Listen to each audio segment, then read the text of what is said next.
I'm Ronak Kumar from RPS School Makanpur from class 10th B.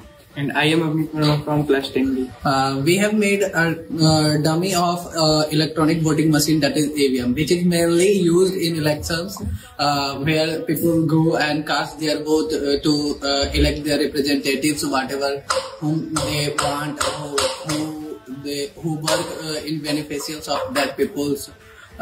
It is it. Thank you. I am Avneet Verma from class 10B from RPS School Makanpur. And here my friend Ronak from class 10B also. Here I am present today EVM machine. It is electing voting machine, which is also used in electing and cast their vote the people who chosen the representatives. It works that type.